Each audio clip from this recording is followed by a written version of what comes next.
dear, outside, never mind. You poor, poor Indians. The British Raj, how you suffered under the British yoke. You suffered this colonialism. You suffered appropriation of all your cultural treasures, which have ended up in the British Museum. You suffered humiliating defeat in war. You laboured under this constant racial arrogance, which wounded your amour propre. You suffered this social humiliation. And we must never forget, your heroic nationalists and insurgents were imprisoned. They were imprisoned, often for lengthy periods. Your lands were expropriated.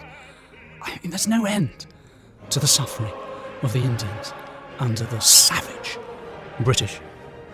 I mean, the monstrosity of the British imperialists.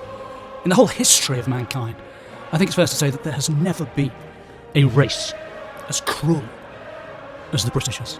How you Indians have groaned under the British yoke. I mean, these British, never let it be forgotten, invented the concentration camp. And the way they put down what they called rebellions, which were simply Hamas-type freedom fights, they put them down with extreme prejudice. And that's putting it rather mildly. Even worse is the way that the British deliberately starved the Bengalis. The Bengalis were deliberately starved, do you know that? And they did that so that the memsahibs could continue to have enough supplies for their cucumber sandwiches and their full English breakfasts and so on. Who was it that engineered the famine? It was the British authorities. And something else, even more shocking than this. At the Jallianwala Bagh, the British opened fire on hundreds of thousands, if not millions, of peaceful demonstrators. They opened fire, and do you know why they opened fire? Because their troops needed nothing more than target practice. The British cut an entire province in two for the joy of sitting back and watching the Musulman and the Hindoo massacre each other. The unscrupulousness of it. It takes the breath away. The British came to your country. And your country before the British came, I say to you Indians, your country before the British came was a region of peace and plenty that left the rest of the world in awe. It was a place of delights. It was a place of civilization, of cultural development, of prosperity. India before the British was a place where people lived in harmony. Do you know that? They lived together. The lion lay down with the lamb.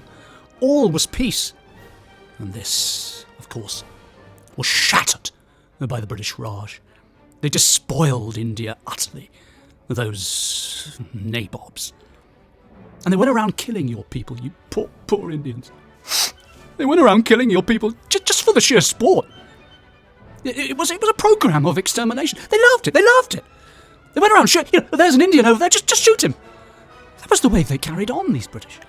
I mean, the British Empire is far worse than, say, the Ottoman Empire, or the Russian Empire, or the Chinese Empire, or any of these other empires which are like a vicarage tea party compared with the enormities perpetrated by the British. And I feel so sorry for you Indians. I really do. The British conquered your country in the most ruthless, merciless fashion. They conquered your country. They attained dominion over it. And they treated you as second-class citizens in your own homeland. How can you ever live it down? They rounded up some of your finest compatriots and shot them as troublemakers and ne'er-do-wells. Oh dear, outside, never mind.